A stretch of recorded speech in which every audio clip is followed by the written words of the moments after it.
listening to the Let's Chat Soon podcast. We are so excited that you're embarking on this journey with us. Let's Chat Soon is a space where we chat all things body, soul, and spirit. And when you align all three, you will unlock a full life.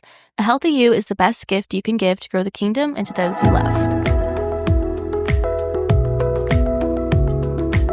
Welcome back to another week's episode of the Let's Chat Soon podcast. I'm your host, Mackenzie. And I'm your host, Alexis. I'm sitting over here like watching golf videos, guys.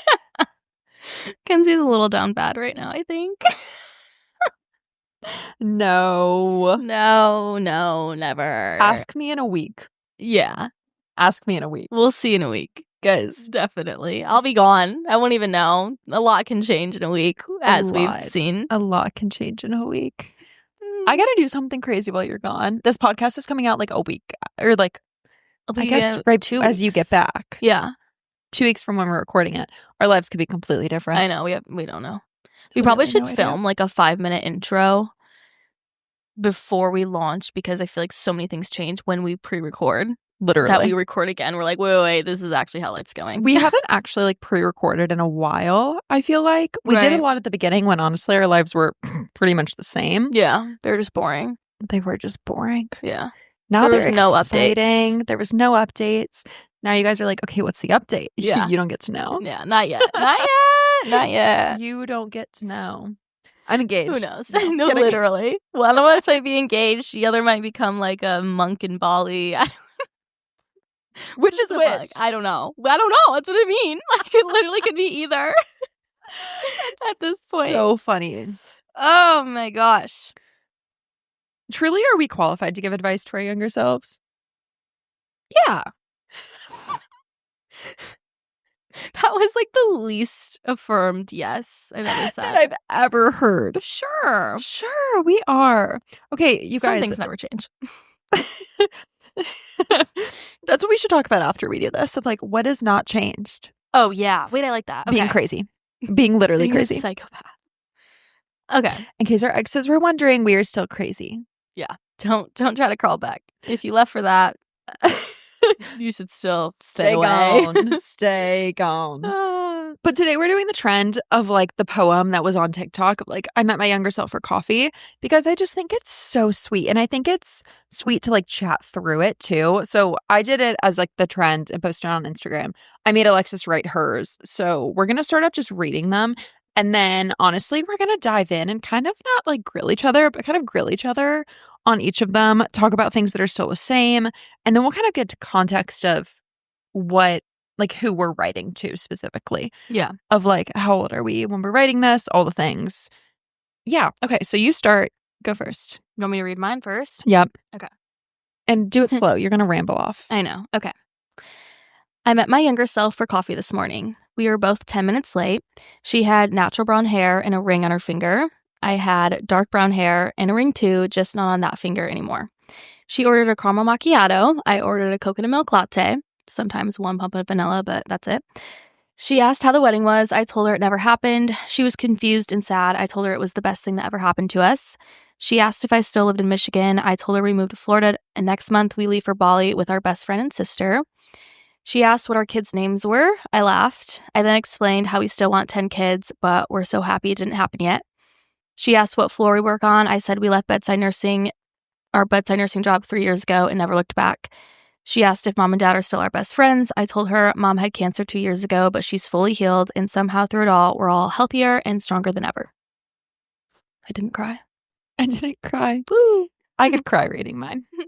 Yeah, I could definitely cry. I was holding it together. I love it. I love it. It's so sweet. Okay. I met my younger self for coffee this afternoon. She was 15 minutes early. I was a few minutes behind. She had straight blonde hair, a spray tan, and eyelash extensions. I had on sunscreen and my hair was curly and brown. She ordered a latte, extra sweet, and I asked her if that's all she'd eaten today, to which she responded yes. I then bought lunch for the both of us. She asked if we were still a perfectionist and if we ever lived up to the expectations and made the people we love proud. I told her we make ourselves proud every single day.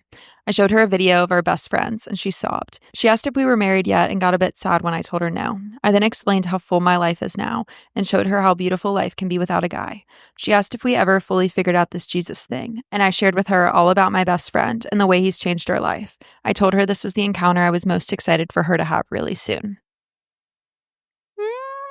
It just like feels like a sweet hug to yourself. It that trend, does. which is so sweet.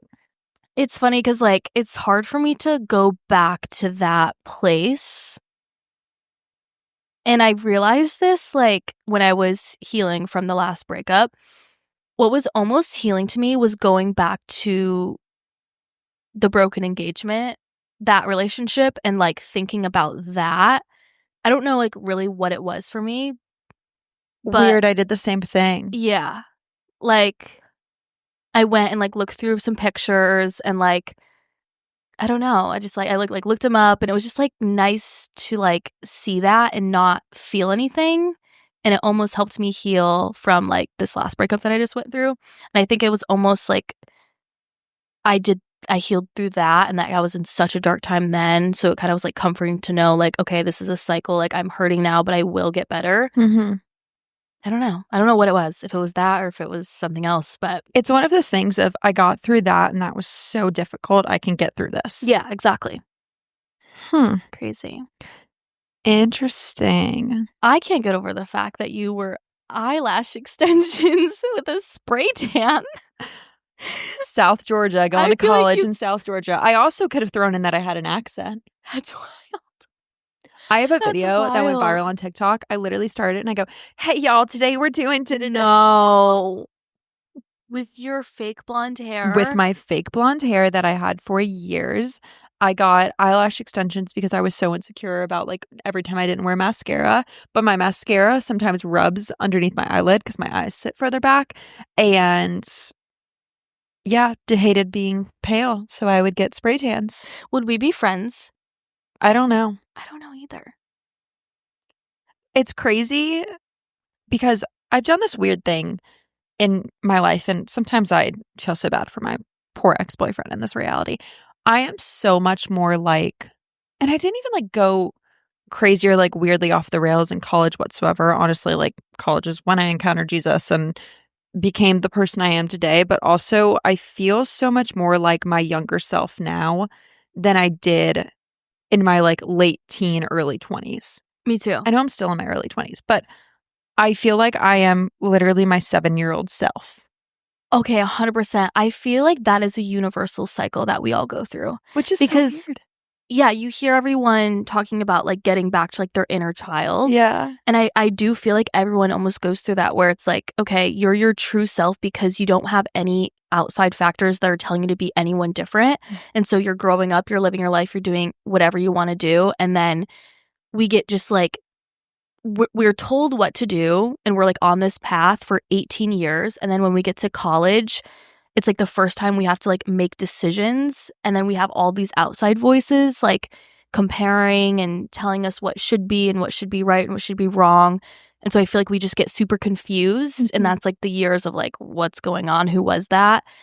And then we have to like go on this journey of like getting back to who we truly are, and that's like our 7-year-old self. Yeah, literally. And it's such a natural part of life too, because yeah, I lived in South Florida. Who didn't dye their hair blonde? Like, Oh yeah, I just dyed my hair back. the amount of Wow. times I've been told by a guy, "Oh, you're hot or blonde." Oh, same. You know how long it took for me to be like, "I don't give a flying F what you think. Mm-hmm. Sorry, I'm good." And yeah, I just, even like into COVID, past COVID, I just put on this fake version of myself, and it took getting my heart completely shattered from a breakup 3 years ago. Honestly, that was the turning point of my hair is staying natural.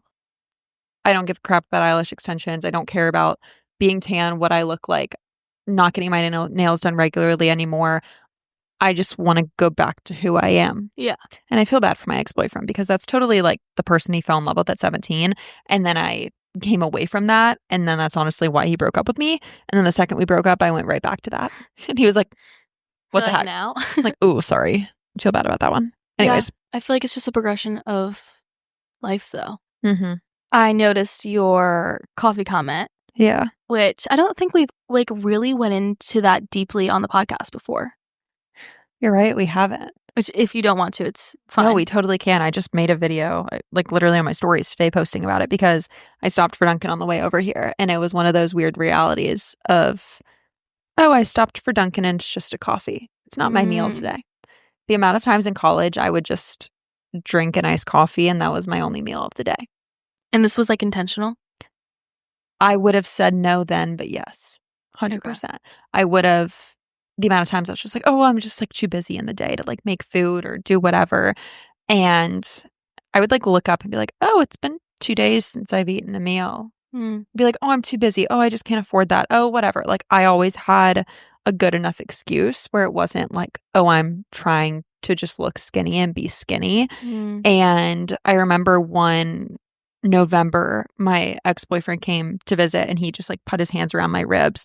And I was telling him something like, I was like, oh, I have something to tell you. And it had nothing to do with this. And he goes, I know what you're about to say. Like you have an eating disorder. And I was like, I got so mad at him. Well, and was like, no, I did. Like, so it's not even remotely what I was going to say. Like, what the heck? Like, got so pissed off. And then it didn't take until like a year later. And I came to him and was like, I've been starving myself all of college. Wow. And was like, I've had a serious issue with this. I'm 100 pounds right now. I don't have the strength to do anything. And it kind of all like weirdly stemmed from the fact like I grew up in sports. I loved being athletic and I tore my labrum my senior year of high school. And when I did that, it made going to the gym seem almost impossible because I couldn't lift more than 3 pounds with my left arm for years, and went to physical therapy and was just like, nothing's working. I get so winded. I just like hate working out. So if I want to still be the appearance that is what everyone wants, I need to eat less and I'd eat none. So I would go, I don't even want to know how much time, just drinking an iced coffee. That's wild. What was the turning point where you, like, do you have a day and a time where you admitted that to yourself, or was it kind of just like overall you remember coming to that conclusion? I think it was kind of overall. I think I admitted it to my ex of like, yeah, I think this is actually an issue. And I hated him for calling it out, but I'm so glad that he did because I was able to like put words to what was happening, I guess. And I think recognizing it was a start, but recognizing it didn't do anything. I still lived in that, and struggled with it a lot. It probably took a year after I recognized it to actually do anything about it. And it made it better in some ways to recognize it and almost worse because now I realized why I was doing it. And then I kept like lifting up my shirt, being like, oh, well, I look skinnier because I didn't eat today. And I was like consciously realizing that I was doing it for that year. And it just like sent me in like a weird spiral 24/7. And because I was aware of it and I knew one person had realized, I then was consciously aware when I was with other people to eat. So I would eat a ton when I was with my friends, so they would never notice. And then when I was around other people or when I was with myself, I would make sure like I was eating super healthy. And if there wasn't a healthy option, I would just not eat, which is crazy. Yeah. And then I went on like a totally different end of the spectrum where I was like, okay, well, a meal is always better than no meal. And I ate super unhealthy for like the next year after that. And honestly, it was needed. And I then ended up getting sick from doing that too. And it was just kind of a whole loop of things. But yeah, I think the like turning day, which we spoke about in like the first episode, I think, was when I was chased by the guy with the gun and realized if I hadn't started eating and working out, I wouldn't have had the strength to get up those stairs and I might not be here today. And I realized it was a lot more serious than just being South Florida skinny. What good was having a skinny body if I didn't have the strength to like live my life or like carry the kids at my church as I'm serving or carry my future kids someday or have a body that can actually foster that. Like that's the thing I want so deeply, but I wasn't even living in a body that could do that. Yeah. Crazy. Gives me chills. Yeah. So that would be if I sat with past me, I immediately would say, we're going to get a meal. Yeah. I'd notice it in her and she would freak out that I noticed it. Ugh, it's so deep. And if for any like younger girls who are listening and going through that, or if there's any moms listening to this show too, I think for the longest time, the reason I kind of fell into that, my sophomore year of college, I came home one December and I always got the compliment, "You're so skinny." That was always the compliment I So would get. little. "You're so little, you're so tiny, you're so lucky you can eat whatever you can." And I could always do that growing up. I was always playing sports. I was working out 3 times a day. Like I could do that. And then I went to college and I stopped playing sports and I put on the smallest amount of like inflammation in my face. Those compliments stopped. Mm-hmm. And it was 1 week I was home. No, not a single person said anything about me being skinny. And I was like, oh, people are realizing I've gotten fat. Mackenzie, you maybe gained a pound, like a pound. But because so many people had complimented skinny and that was seen as a good thing, I was like, oh, well, no one thinks I'm pretty anymore. No one thinks I'm worthy anymore. And I just took it and I ran with it super subconsciously. So hopefully if you're in that boat, this is helping you be more consciously aware of it. And if you're a parent, a loved one, an older sister, literally anything, don't compliment skinny. Yeah. The jokes of like, oh my gosh, where's my waist? That's not helpful to an adolescent girl who doesn't know how and why the weight on her hips and her thighs is even appearing there. And it's just happening because we're girls and we're meant to carry more body weight than men. Yeah. We're growing up and it's maturing. Yeah, literally. So there was once a ring on your left hand. I still got one, girl. Okay. There was once a ring on your ring finger on your left hand. There was. I forget that certain people are listening to just like a episode and they don't have the full context of everything. Yeah. Probably like, oh, did you get divorced? I say that a lot. I'm like, I was once divorced. I don't know why I say that. It just seems more dramatic and fun. It does. Like, kind of wish called I off was an divorced. engagement. Okay. Yeah. Huh, boo. So does everyone. No, literally. When I was that age, though, or like going through that, I thought nobody had gone through that. I was like, that's the most embarrassing thing. Like, who's called off a wedding? Like, that's crazy. Because you hear of divorce, you hear of breakups, but I had never heard of people talking about a broken engagement, which was crazy. But yeah, happened to me. I'm still alive and well. You have nothing more walking through us? Like, no more. Like, sharing the story? Or not sharing the story, but just like, how do you think 19-year-old, if however age you're writing to in this poem, I guess, how would she respond if you looking at her being like, oh, we're not married, actually? Yeah, I think she would freak out just like I did when it happened. Yeah. It was really dark. Like, one, he was my high school sweetheart, so it's the only person I had ever been with. And two, like I said, nobody had ever, that I knew of, gone through this or had talked about it. And so it was like a mix of embarrassment because everyone knew I was getting married. I had already asked my bridesmaids. I already tried on wedding dresses. And so it was like almost this like stamp of like something's so wrong with me, because it's not just like a breakup where you can just brush it under the rug and be like, oh, we broke up. Right. Haha. It was like, oh, he called off the wedding. Like, I have something severely wrong with me for that to happen, because like so many people are involved.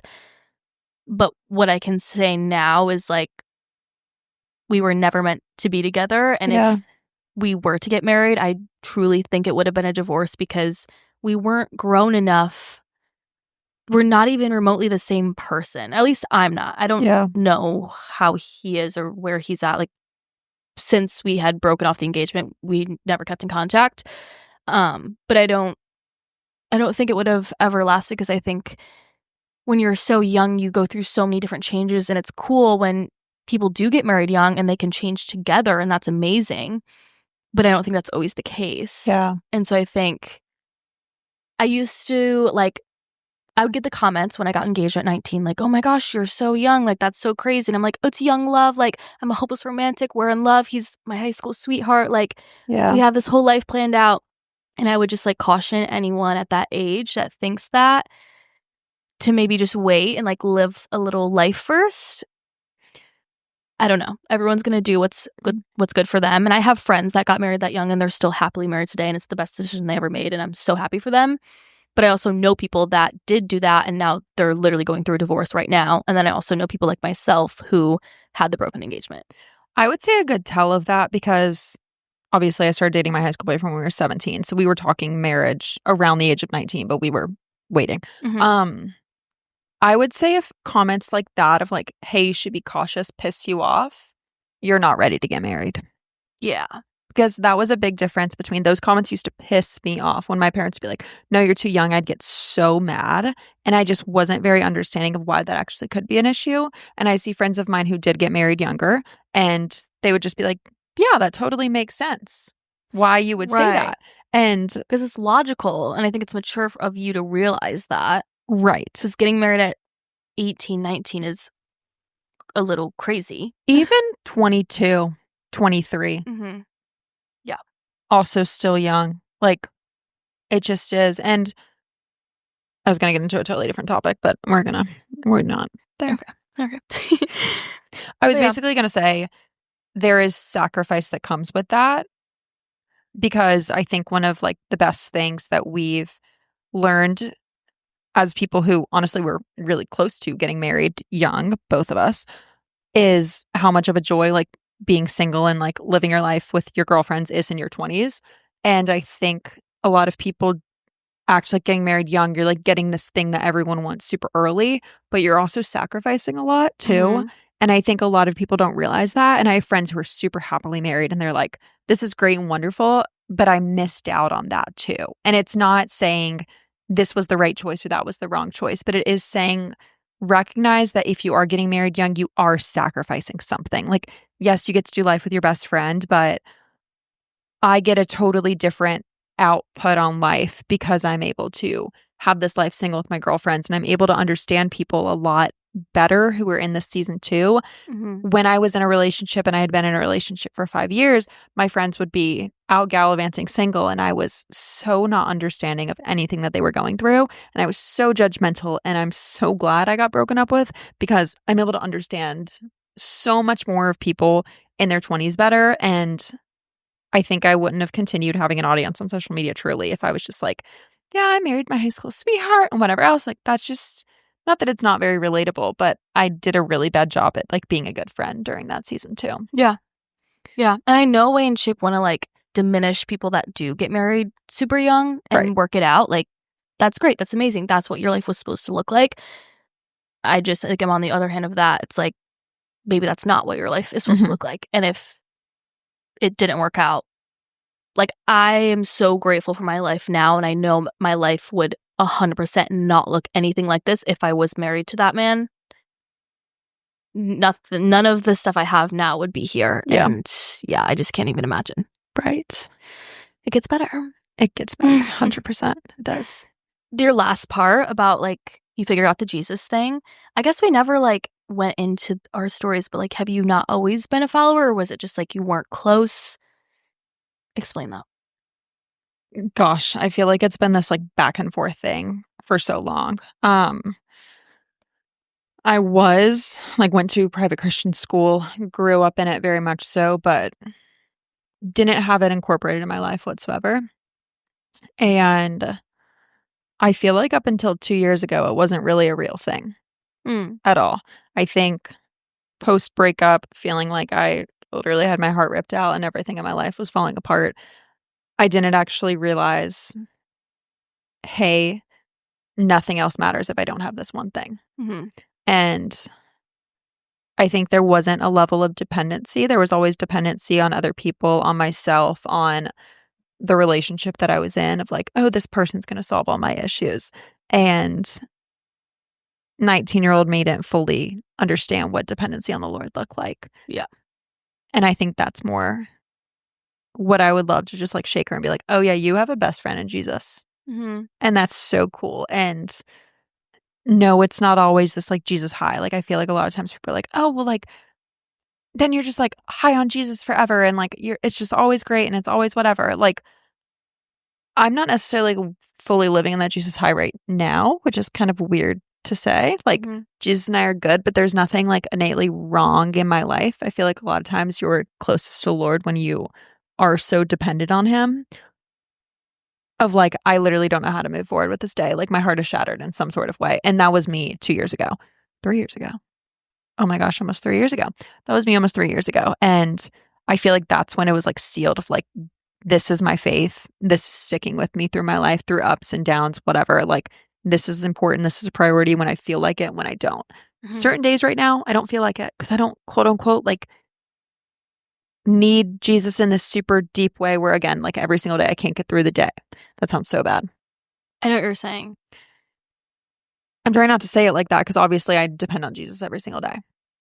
But even on the days when I don't feel like it, which certain days when life is just like good, I don't feel like it, still being disciplined and being like, no, I'm showing up because no matter how good or bad my life is, this is important. And no matter what blessings I have or I don't have, this is the thing that I'm clinging to. And this is the thing that like is everything for me. Yeah. I think it's about just finding what truly matters to you in life. Yeah. Like, your future matters. Mm-hmm. And like everything that pours through into your life like goes through the filter of Jesus, and that's what truly matters. And so like all the outside crap, like you just get older and you realize it doesn't mean anything. Right, exactly. It's like keeping that discipline. I feel like 2 years ago, the shift happened where it was like, I'm keeping the discipline and I'm committing to the discipline of reading scripture, of going to church, of having that, whether I'm on a Jesus high or not. I feel like that's what I'm trying to say. No, exactly. I had the same growing up because I grew up in church. And so when there was revival week or like church camp, of course you're like, I'm a full blown like shouting Jesus from the rooftops. And then the next week when you don't have that, I would have like scenarios where I'm like, oh my gosh, am I even a Christian anymore? Yeah. And it's just like, it was a little bit of like a roller coaster, even though my relationship and my faith like stayed the same. It's not like I never had that, but it was like the Jesus highs. I totally get what you're saying. And I think I lived the same thing. Yeah. And it was just about making a decision like, no, this is exactly what I believe. I believe in the Bible, even when it's tested, even when it's hard to, like deep down, this is just, I'm making the choice to believe this. I think your faith also isn't determined based on a high or a low moment. I think it's based on the discipline, truly. And like actually sitting in it and in a day to day, in the mundane, like not in the high moment, not in the low moment, literally in the mundane. It's like anything in life, like working out. When the motivation isn't there, it's the dedication. 100%. So it's the same thing with a relationship. Yeah, absolutely.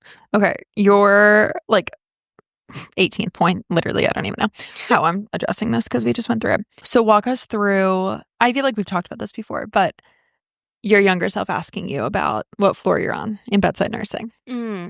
So when I was in high school, I like knew I wanted to be a nurse and I always wanted to work with kids. And then when I got to nursing school, I hated it altogether and just didn't want to do it at all. But I think like the person I was addressing in that little poem was someone that just started nursing school and was still excited about it. And I always like knew I wanted to work like on a peds floor. I don't know if it's my passion for kids with a mix of like that's what my mom did when she was a nurse. But then slowly after that kind of realized that I wanted to be my own person. I also think when I was engaged, my ex was going to school to be a doctor. I was going to school to be a nurse. And so our life was very planned out. It was like, I'm going to be a nurse. I'm going to go work at the hospital that's closest to where he's going to dental school. He's going to finish dental school and then we're going to live in a house and to then have our kids and then live in a white picket fence.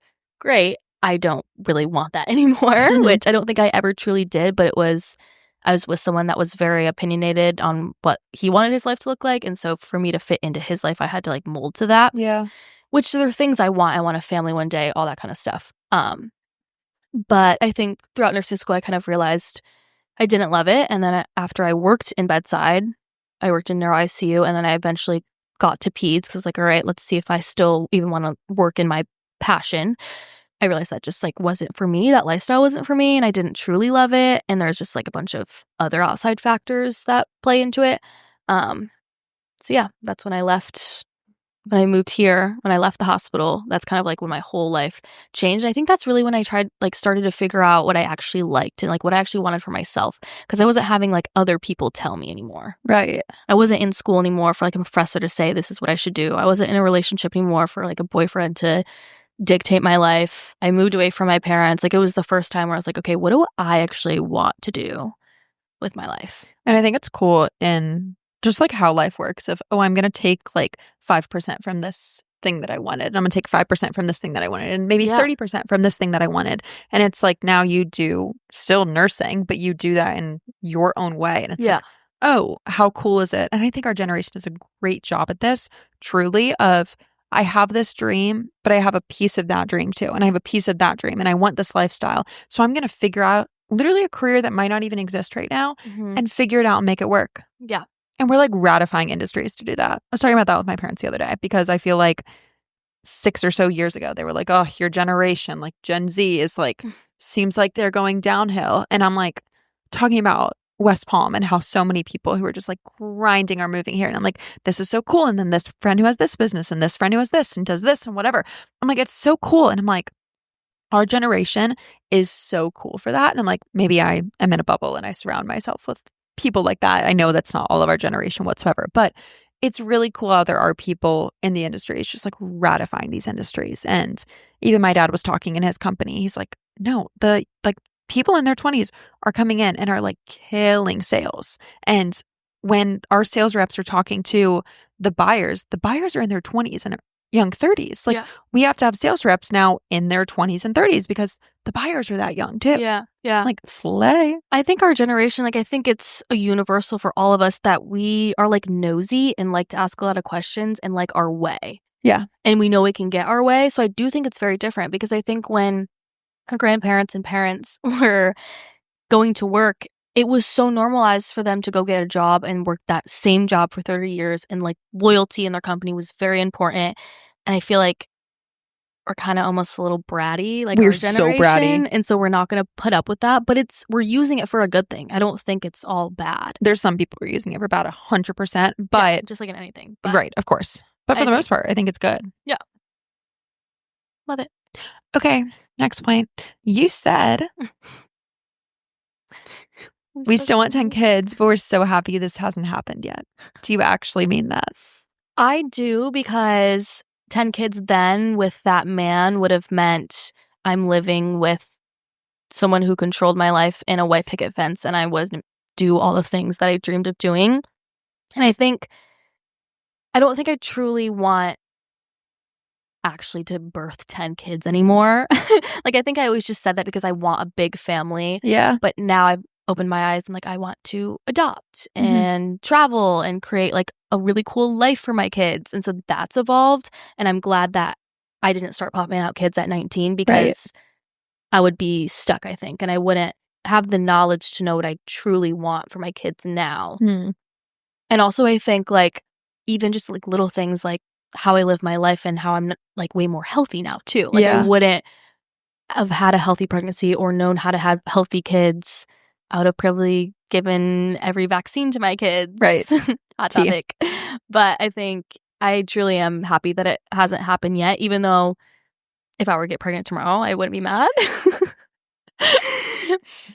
But yeah, that's my 2 cents on that. What did I have to say about that? I explained how full my life is now and showed her how beautiful life can be without a guy. Do you believe that? She asked if I was married yet, and I got a bit sad when I said no. I think I would have sympathized with her, been like, I'm sad too. Yeah. Like, no, we're not married yet. That's sad. Yes, my life is, I think 2 things can be true. My life can be so full and be so beautiful without a guy, and I can still so deeply long for that. Yeah. And I'm having to currently learn that right now. I think I've preached on the internet of like, enjoy your singleness, live out your singleness, all these different things. And I've told you guys like, go travel, go see the world, go do all these things. And I legitimately sobbed every other day on that cruise. Every other day being like, I feel so guilty that I'm living so many people's dream life of traveling and doing all of these things. And I would give anything to trade it to just be a wife and a mother. And it's, I saw a TikTok too talking about how so many people want to be, like want a husband and want kids. I've never verbalized it that way. I've always said I want to be a wife and a mom. Like, it's not that I'm wanting something from other people. It's that I want that for myself, which I think is kind of different than what a lot of people say, and that's not me trying to put myself on a weird pedestal, but that's just how I see myself and like literally the deepest longing I have in my life. Like, you want to take care of kids. Yeah, and I like, want to take care of love your someone family. deeply. Yeah. Yeah. Like, I don't need it's not that I'm like longing for something from someone else. Mm-hmm. I'm longing for that person I'm going to become. Right. And I'm like ready to meet her. Like, not ready to meet them. Yes, I'm ready to meet my husband and my future kids, but I'm ready to meet that version of myself. Yeah, that's a really beautiful way to put it. Like, you're not looking for someone to fill your life because it's already full, but you want to now extend that love onto somebody else. But I can't do anything to speed it up. And like, the dating world does suck. Like, it literally does. We're us being like, gee, like, people are great. Like, yes. But it sucks in the standpoint of like, you are to a level supposed to play hard to get. You are to a level like not supposed to put those things at the forefront. But that's everything of who I am. Like, that's so much of my desire. And I don't want to hide that because I think that's such a beautiful part of me. And it really does make me me. Like, I'm not those things yet, but I am those things in so many Like, at your ways. core. Yeah. And I just had someone break up with me because that was my character. And I'm like, oh, okay. Not because I wanted a husband or I wanted kids, strictly because I wanted to be a wife and a mom. Like, what do you do with that? I don't know. I literally like don't have the answers, and I wish there was answers. I don't know. Like, because again, I feel like everything online is, I'm ready for my husband. I'm ready for my husband. I'm ready to be a wife. I just like want to give that love. And I feel like I've said this. I don't know if I've said this on the podcast too, but I feel like certain times people are like, oh, well, do you love deeply? And I'm like, yeah, I love deeply because, did I say this on the podcast before? Of like having the box for my future husband? Or did I just tell you that? I had family friends asking me of like, oh, do you fall in love quickly? And like, do you fall out of love quickly? And I was like, I think I have this box that I already love my future husband so much because again, I want to be a wife. And every time I date someone, if I like get a glimpse of like, oh, maybe they're going to be my future husband, I extend that love that I already have for my future husband to this person. And I'm not necessarily even loving them because they're so worthy of love. It's because like, oh, you could be my husband. And I already love my husband so much. So I'm giving you this box that wasn't really yours to have. And then the second we break up or something, I'm so quick to take that box back because I don't even know if I really loved them as a person. I just kind of gave them that box that was for my future husband. Now that box is going back to the person I haven't met yet. Yeah. So it's easy for you to like... So it's easy for me to kind of be like, oh, well, they weren't my future husband. All right, this box is back here. Yeah. That makes sense. I think it will be really cool to listen to this episode when it does happen because I know it's just like me with the broken engagement. Like, I never thought I could move on in that moment. I was distraught all the time and just like so sad and could never see past the light, which I feel like now it's hard to see like, okay, will this ever happen? Yeah. Like, I've been ready, I've been waiting for so long, and time moves so slow when you feel like that. But like when you look back when you're a wife and you're a mother, you're gonna look back at like this short little glimpse and be like, oh my gosh, even though it feels like you're longing for so long right now. Yeah. Exactly. And I feel like it's so hard too because I'm like, I know all that. And I'm like, I know I'm literally going to be kicking myself when I'm older, being like, you should have enjoyed this time period. And I'm like, well, I actually did. Like, I think I will be able to look back on this time and be like, I didn't waste it waiting around. Thank God. Like, thank God. But there's still part of you that wants which is natural. Right. Yeah. Ugh. So weird. So weird. Literally so strange. It's such a... I'm going to play this one at your wedding. Yeah, no, literally. Like, I have so many videos of me crying and sobbing, being like, I just miss them, like, so much. And I'm like, well, at least my future husband and kids will never think they're, like, not wanted. Because I'm like, I've got a lot of videos of me sobbing because of how much I miss you guys, like, to prove it. Yeah. I don't even have them yet. I don't even have them yet. But I'm like, and that's the thing that bites me in the butt with the relationships because I already love them so much that I'm like, oh, this guy could be it. I love him so. No, Yeah. You're not my husband. Hence why I keep giving you guys this verbatim of a boyfriend's just a boyfriend, because I got to fall in love with the guy as a guy, not as someone who could potentially be my future husband. That's why we're just dating this year. Yeah. Boyfriends are just boyfriends. That's all they are. It is very easy to do, though, because I think we know, like exactly what you want. Mm-hmm. And so when something comes around and you haven't saw that they're not that person yet, right, and all you see is that they could fill that box, it's easy to just put them in there. Yeah. Be like, got them, let's go. Right, exactly. Yeah, that's very much me. Mm-hmm. And I literally won't settle because of my future kids, but I do, like, it's equal of I want to be a mom and I want to be a wife. So I feel like certain times I'm like, I'll focus on that I want to be a wife. So I'll kind of look over some, not red flags, but some flags that are not my version of you green. Don't want, yeah. And I'm like, yeah, this is great because I want to be a wife. And then I'm like, that man has to parent my children. Run. Yeah. Run. Yeah. Literally run the opposite way. Yeah.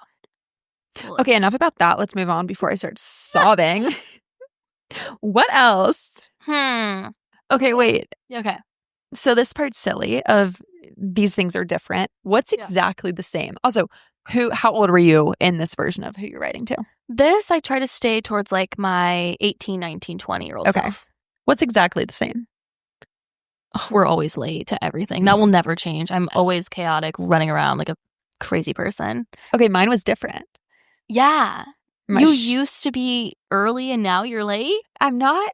Honestly, yes. Wait, how does that work? Okay, so I actually was just having this conversation with my best friend on the cruise because I'm so chronically type A, and or at least I used to be. Yeah. And she was like, well, like, I wasn't going to plan anything because you like things a certain way and you like do things a certain way and whatever else. And I was like, oh my gosh, I'm not that way anymore. That's crazy because I've never known you to be super type A. Right. And she was like, well, I'm scared to do these things because you really like things a certain way. And I was like, oh my gosh, you don't know. Like, I forget we haven't lived in the same town for 2 years. Yeah. Like, it's actually not me at all. Actually, I could give a crap what we do in this town. Like, plan something. That'd be great. I'd really appreciate that. Yeah. Because my love language is acts of service. That's crazy. So I think, I would show up late and I would piss her off being late. Yeah. And be like, hey, you're going to be late someday. And like, that's okay. Right. It's fine. That's funny. So I wonder, that must have not been like your true personality. You're probably like acting in that way because of maybe like an insecurity or a standard that you were holding. Yeah. That like wasn't your true self. Yeah. I was so perfectionist. Yeah. I was like, everything needs to be perfect. And honestly, I think it was encountering Jesus so deeply, being like, oh, you don't have to be perfect. Yeah. You're not supposed to be perfect. I did that for you. I did that for you. I love that. No, I've never been perfect. I've never been a perfectionist. I've always been very type B. I try to be more type A, but I try to be more type B. I also like walk into relationships. I'm like, hey, just a warning, I'm not perfect. Because guys, literally every single man's broken up with me because he figures out like 5 years in that I'm not perfect. Took my ex 5 years to realize I wasn't perfect. These problems. You're really good at that. I was way too good at perfect. Oh, I show it within the first date. First 24 hours. First 24 hours. No, I try to. I'm honestly like, give me another drink. Yeah. Let me do something stupid. Let's do shots really quick. Another round. Line up shots of tequila. No. Thank you. When I'm like late to literally the first date, they know. They're like, yeah. Oh, that's so funny. I don't think anything else is really the same. That's crazy. Like, I still want a family. Yeah. And I still want to be married one day, but I don't think it's like as high. Not that it's not as high of a priority for me, but there's a lot of other things I want to do. And I don't want to like settle for anything. Yeah.